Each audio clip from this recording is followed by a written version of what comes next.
Section 1. A philosopher and a Japanese feeling.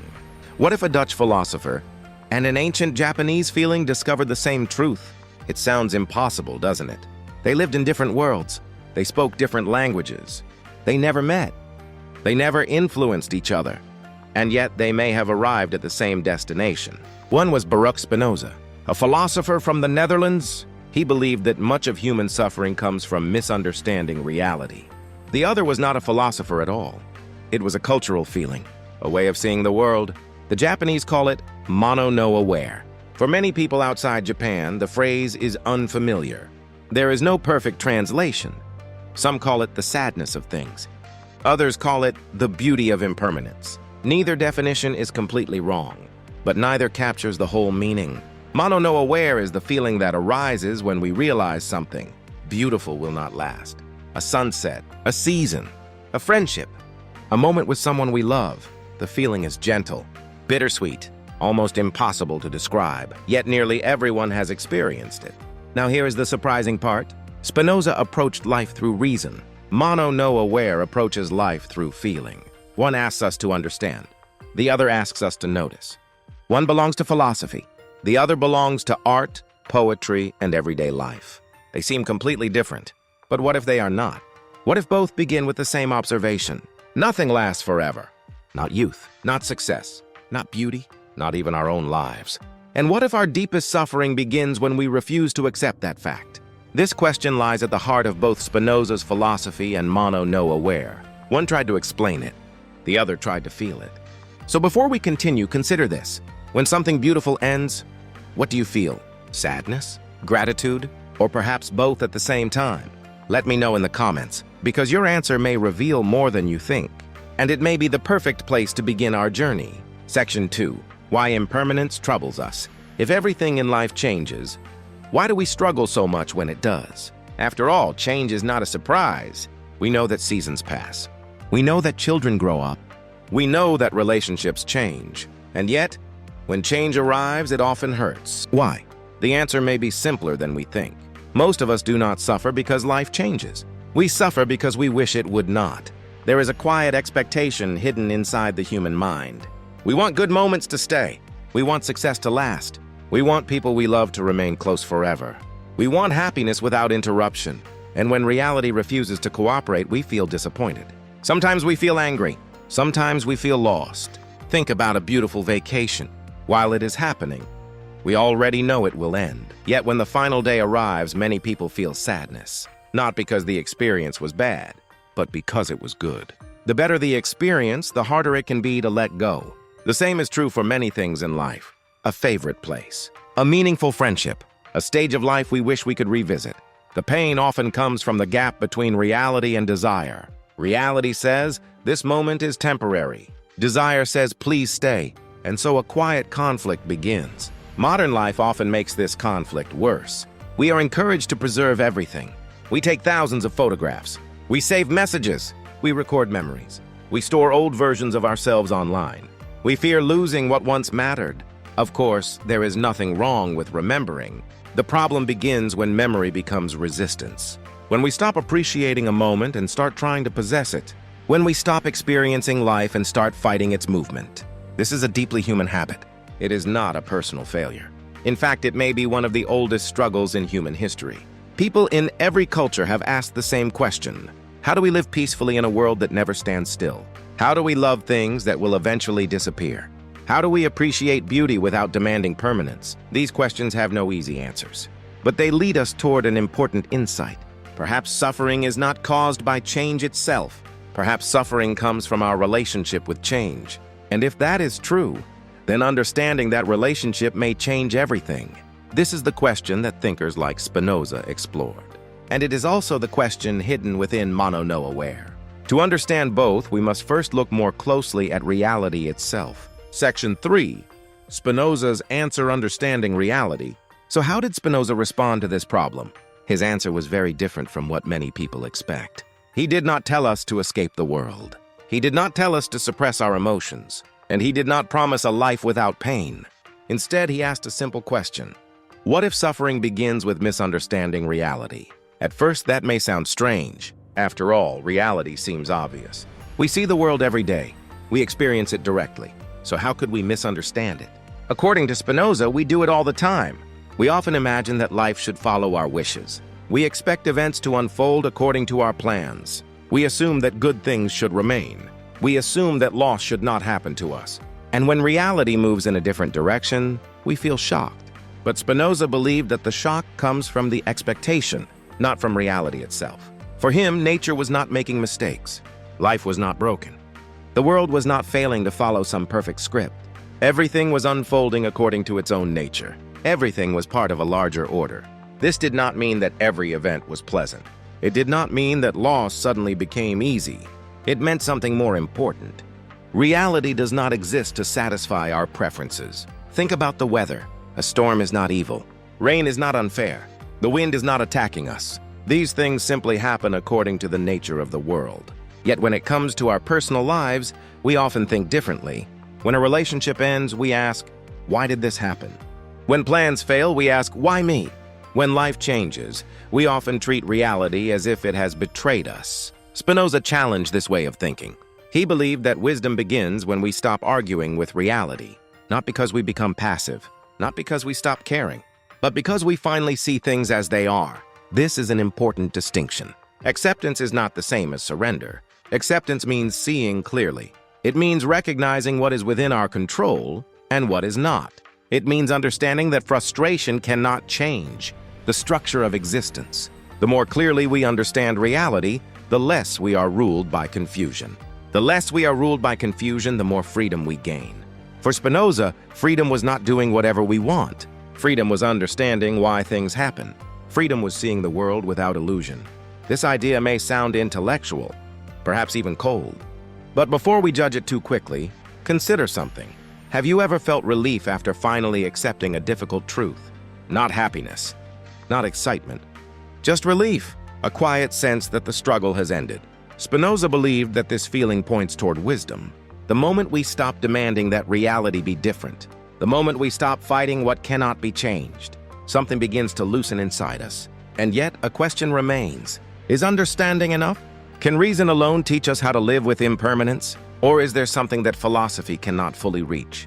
That question will lead us to Japan, and to a very different way of seeing the same truth. Section 4. The limits of pure reason. Spinoza gives us a powerful answer. He teaches us to see reality clearly. He teaches us to understand change. He teaches us not to demand that life follow our wishes. But even after understanding all of this, something remains. We still feel. And feelings do not disappear simply because we have an explanation. Imagine standing beneath cherry blossoms in spring. You know the flowers will fall. In fact, that is part of what makes them beautiful. You understand the process. You understand the seasons. You understand the nature of life itself. Yet when the petals begin to drift away, you still feel something. A quiet sadness. A gentle longing. A strange mixture of gratitude and loss. No argument removes that feeling. No theory erases it. No amount of logic makes it disappear. This is where many philosophies struggle. They explain reality, but they do not always explain the human heart. Human beings are not pure reason. We are not machines. We do not live through ideas alone. We live through memories, through emotions, through relationships, through moments that touch us deeply. Think about someone you once loved. Perhaps that person is no longer part of your life. You may understand why things ended. You may accept what happened. You may even believe it was necessary. And still, a certain feeling remains. Not resistance, not anger, just a quiet awareness of what was lost. This feeling is not a mistake. It is not a failure of understanding. It may actually reveal something important about being human. Modern culture often tells us to choose. Be rational or emotional. Be strong or vulnerable. Think or feel. But real life rarely works that way. Often we understand and feel at the same time. We know something is temporary, and we love it anyway. We know a moment cannot last, and we treasure it anyway. We know a goodbye will come, and we open our hearts anyway. Perhaps wisdom is not choosing between reason and feeling. Perhaps wisdom requires both. Reason helps us accept reality. Feeling helps us appreciate it. Reason tells us that change is natural. Feeling tells us why change matters. Without reason, we may become trapped by illusion. Without feeling, we may become disconnected from life itself. This is the place where an important question appears. If Spinoza teaches us how to understand impermanence, who teaches us how to feel it? Who teaches us how to find beauty in what disappears? Who teaches us how to love what cannot stay? For that, we must leave the world of philosophy for a moment. We must turn toward poetry, toward art, toward a uniquely Japanese way of seeing life. And there we find a remarkable idea, a feeling that has shaped Japanese culture for centuries. A feeling called mono no aware. Section 5, enter mono no aware. So what exactly is mono no aware? The answer is not as simple as a dictionary definition. In fact, many Japanese people would struggle to explain it directly, not because it is confusing, but because it is something that is usually felt before it is explained. The phrase is often translated as the pathos of things. Sometimes it is called the beauty of impermanence. These translations point in the right direction, but they only reveal part of the picture. Mono no aware is not simply sadness. It is not pessimism. It is not regret. And it is certainly not despair. Instead, it is a deep awareness that everything beautiful is temporary. And because it is temporary, it becomes more precious. Think about a sunset. Imagine watching the sky slowly change color. For a few brief moments, everything seems perfect. Then the colors fade. The light disappears. Night arrives. You cannot stop it. You cannot keep the moment. Yet that very fact makes the experience meaningful. If the sunset lasted forever, would it feel the same? Probably not. Its beauty comes from its passing. This idea appears throughout Japanese culture. It can be found in poetry, in literature, in gardens, in tea ceremonies, and of course in the famous cherry blossoms of spring. Again and again, the same message appears. Things matter because they do not last. This may sound strange to many modern ears. We often assume that value comes from permanence. We preserve photographs. We build monuments. We search for ways to make experiences last longer. We fear endings. We fear change. We fear loss. But mono no aware invites us to look in another direction. What if endings are not the enemy of beauty? What if endings help create beauty? What if the passing of time is not something that destroys meaning? What if it creates meaning? This way of seeing the world requires a subtle shift. Instead of asking how to keep a moment forever, we ask how to appreciate it fully. Instead of fighting change, we pay attention to it. Instead of demanding permanence, we become present. This does not remove sadness. In fact, sadness remains part of the experience, but it is a different kind of sadness. It is gentle, quiet, almost grateful. It says, "This will not last." But it also says, "How fortunate I am to witness it." This emotional balance is one of the most remarkable features of mono no aware. Joy and sadness exist together. Beauty and loss exist together. Presence and farewell exist together. Nothing needs to be separated. Nothing needs to be denied. The feeling simply asks us to see life honestly. And perhaps that is why the idea has endured for centuries. Because every human being eventually faces the same reality. Everything changes. Everything passes. Everything ends. And yet life remains beautiful. Not despite this truth, but because of it. As we will soon see, this is where mono no aware begins to move surprisingly close to Spinoza. Both start with the same reality, but each takes a different road toward wisdom. Section 6.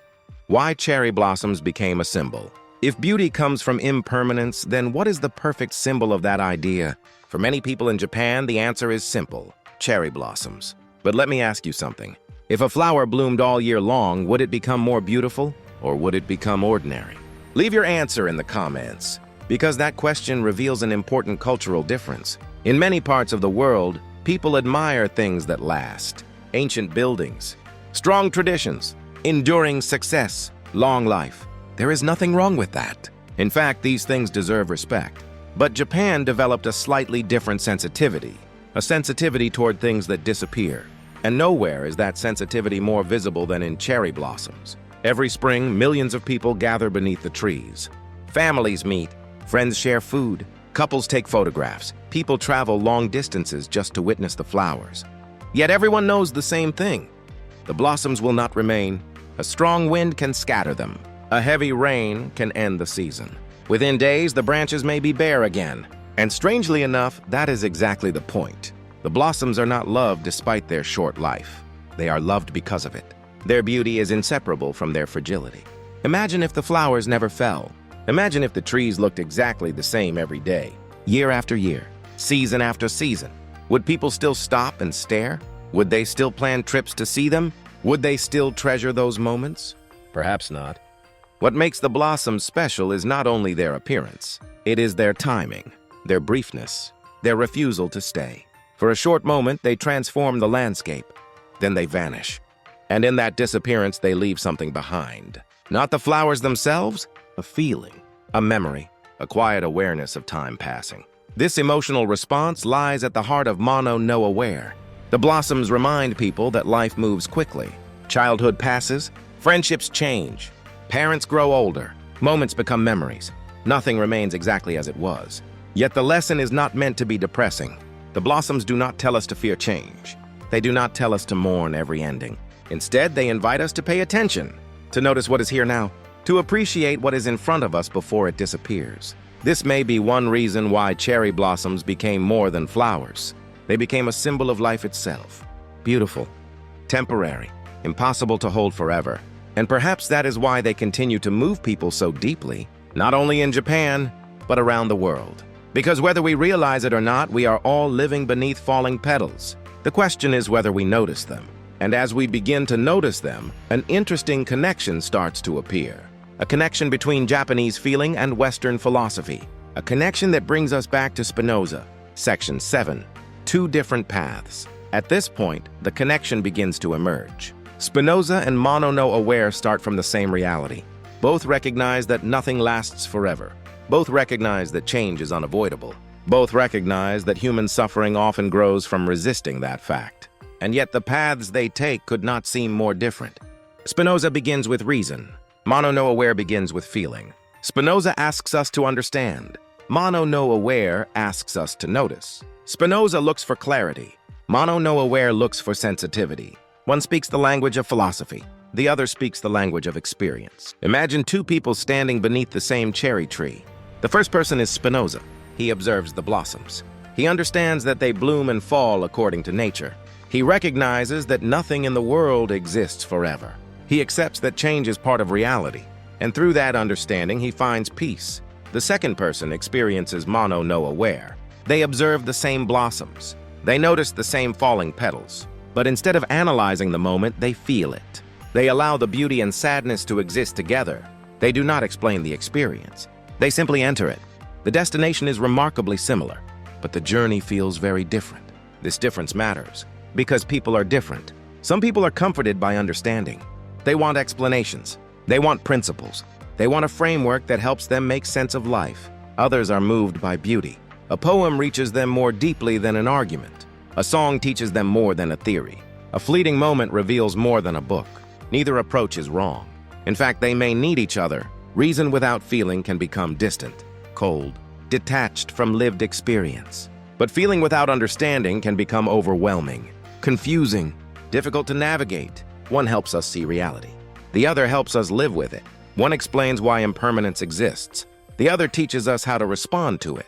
This is where the comparison becomes truly interesting, because neither Spinoza nor Mono No Aware asks us to escape life. Neither asks us to deny loss. Neither promises a world without pain. Instead, both invite us into a deeper relationship with reality, a relationship based on acceptance rather than resistance, awareness rather than denial, presence rather than control. The more closely we look, the more surprising the connection becomes. A Dutch philosopher from the 17th century, a Japanese cultural feeling shaped over centuries, different histories, different languages, different traditions, yet both arrive at a similar insight. The world is beautiful because it changes, not despite change, because of it. And once we begin to see that, another question naturally follows. If these two paths lead to the same place, what exactly is that place? What is the deeper truth they both reveal? To answer that, we must look at where the two roads finally meet. Section 8, the surprising convergence. So where do these two paths finally meet? What is the deeper truth shared by Spinoza and Mono No Aware? The answer may be simpler than expected. Both begin by letting go of the same illusion, the illusion of permanence. Much of human life is built around this illusion. We know that everything changes, yet we often live as if it does not. We act as though relationships will always remain the same. We act as though health will always be there. We act as though the people we love will always be within reach. And when reality reminds us otherwise, we suffer. Not because reality has changed, but because our expectations have collided with it. Spinoza saw this clearly. He believed that peace becomes possible when we stop, demanding that reality obey our wishes. The world is not broken because it changes. It was always changing. The problem begins when we expect something else. Mono no aware arrives at a similar realization, but it reaches it through a different door. Instead of focusing on explanation, it focuses on attention. Instead of asking why things pass away, it notices how precious they become because they do. A flower is beautiful because it blooms, but it is unforgettable because it falls. A friendship matters because it exists, but it becomes meaningful because it cannot last forever. A moment becomes valuable because it cannot be repeated. Both traditions invite us to stop fighting this truth, not with resignation, not with indifference, but with openness. There is an important difference between giving up and accepting. Giving up closes the heart. Acceptance opens it. Giving up says, nothing matters. Acceptance says, everything matters because it is temporary.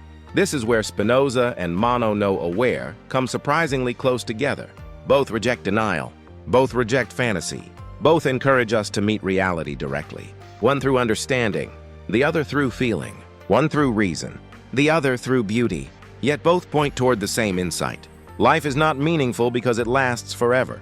Life is meaningful because it does not. Think about the most important moments of your life. A conversation you never forgot. A place you can never return to. A person you still remember years later. What gives those moments their power? Often it is not permanence. It is fragility. It is the knowledge that the moment could not stay, that it belonged to a particular place and time, that it was unique, that it would never happen in exactly the same way again. This realization can feel sad, but it can also feel liberating, because once we stop demanding permanence, we become free to appreciate presence. We stop asking life to freeze. We start learning how to witness, how to notice, how to cherish. In that sense, both Spinoza and Mono no aware offer the same invitation. Look carefully. This moment will not return, and that is exactly why it matters. As powerful as this insight is, it raises another question. If both traditions point toward acceptance, what does that mean for the way we live today? Because modern life often seems to move in the opposite direction. Section 9. What modern life gets wrong. If Spinoza and Mono no aware are right, then modern life faces a strange problem. We live in an age with more ways to preserve things than any generation before us. And yet many people feel more anxious than ever.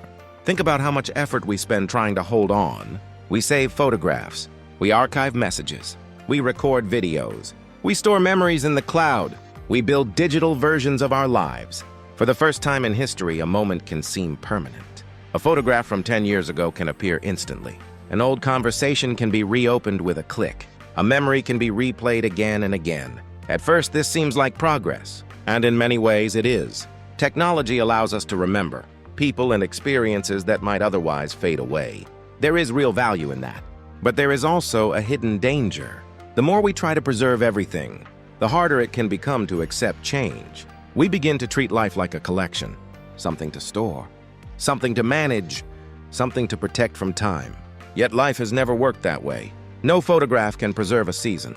No recording can preserve a feeling. No archive can preserve a moment exactly as it was. The memory remains, but the moment itself is gone. And perhaps it was always meant to be.